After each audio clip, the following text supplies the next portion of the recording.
The Texas Rangers have made their second big move of the offseason, signing shortstop Corey Srager to a 10-year, $325 million deal. In this video, I'm going to talk about the Corey Srager signing, what it means for the Texas Rangers, and what it means for the rest of baseball, because this deal does have some big implications with the way the rest of the shortstop market is going to unfold as we are getting closer and closer to that deadline before the CBA deal expires. If you like this video talking about a non-Mets signing and other MLB teams, make sure to leave a like, comment down below. What do you think about the Corey Srager signing for the Texas Rangers, and what moves do you think is going to happen next? What moves would you like to see happen next? And if you're new here and want to subscribe, help the channel grow, get to 2,000 subscribers, I greatly would appreciate it. So let's talk about Corey Srager. So after the Texas Rangers had just gotten Marcus Semien yesterday on a 7-year, $175 million deal, you're like, all right, Texas has their shortstop, they're in good shape, they might do some other big things, and then boom, they get Corey Srager. So all of a sudden, Marcus Semien is not their shortstop.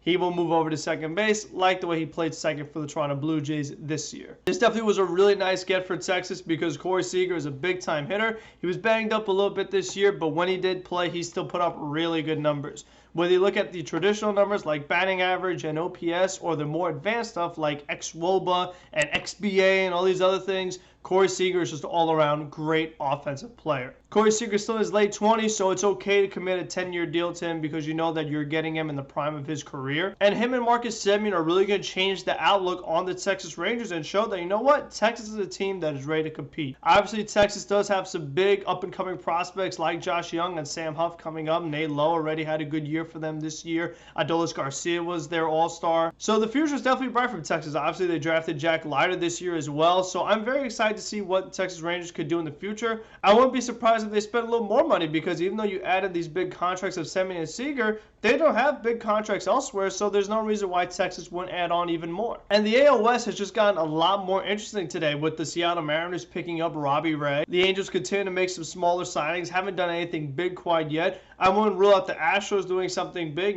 because now the shortstop market is down to Javier Baez, Carlos Correa, and Trevor Story. Could Baez or Story end up with the Astros? Could somehow Correa go back to the Astros? I think eventually somebody will pay Correa a ton of money. I don't think the Astros will be able to reach that asking price because we look at what Corey Srager got compared to what the Astros offered Correa, they're almost $200 million apart. So I really don't see Correa going back to Houston. But I'm just excited to see the American League West be competitive again because this is a division that mostly have been run by Houston.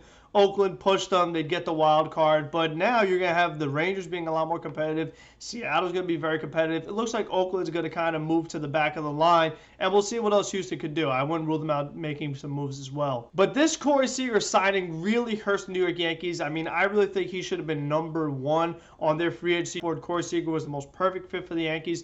They could use a shortstop, a power-hitting left-handed bat, young. That's exactly what Corey Srager is. They're unable to get him, so if the Yankees do want to get a shortstop, they're down to those guys I mentioned, Trevor Story, Baez, and Correa.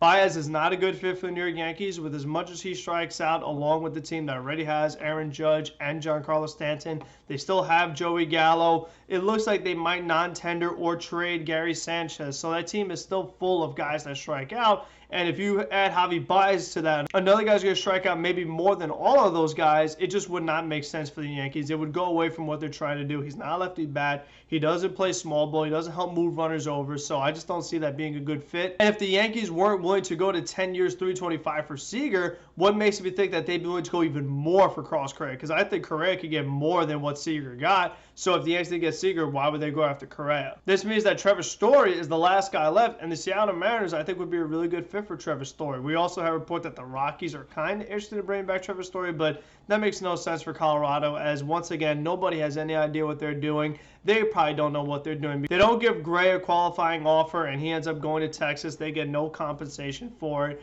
They could have traded Trevor Story multiple times. They got a ton of prospects, but they just held on to him. And even if they somehow re-sign Trevor Story, that team is still nowhere close to competing. They still have a lot of work left to do. Trevor Story is probably one of the most intriguing names left out there right now. It looks like Javier Baez is expected to sign tonight. The two teams that are really looking at him are the New York Mets and the Detroit Tigers. Obviously, the Detroit Tigers can offer more money because the Detroit Tigers did not just get Max Scherzer and are the highest payroll in baseball right now. I do think that the Mets still will try to get Javier Baez. I think they will put together a good offer. But I do think that Detroit is able to overpay Javier Baez, which then makes Carlos Correa more interesting because, like I talked about with Seager being a perfect fit for the Yankees, a lot of people think that Correa is a perfect fit for Detroit. So if Detroit is out of the running for Carlos Correa, then where does he go? I think his market also becomes a lot more interesting. And now that Robbie Ray is also off the board, we know Max Scherzer and Kevin Gausman are gone. Now you're down to Marcus Stroman, Kikuchi, and Carlos Rondon. Stroman's going to be a really interesting one because he is not going back to the Mets, and we'll see if his social media comments hurt his market. Maybe he won't have as many suitors, and we don't know what his asking price is going to look like. Is he going to be looking for more than what Gausman got or more than what Robbie Ray got? And Rondon is going to be another interesting guy. I mean, I would think Chicago would try to keep him, but everybody could use starting pitching, so I am very curious to see what happens with Rondon. As far as Kikuchi, that's someone that the Mets are looking at. That's someone that the Mets should be looking at, a left-hander guy that is not going to cost what a Gausman or a Robbie Ray cost. It really could just fill in as a back-end start because even though the Mets have that really nice 1-2 right now of DeGrom and Scherzer, as I've talked about a million times, the uncertainties and the inconsistencies of Walker and Carrasco, plus trying to count on a rookie in Tyler McGill, and then you don't know where you're going to get out of David Pearson, Jordan Yamamoto, and guys like that. So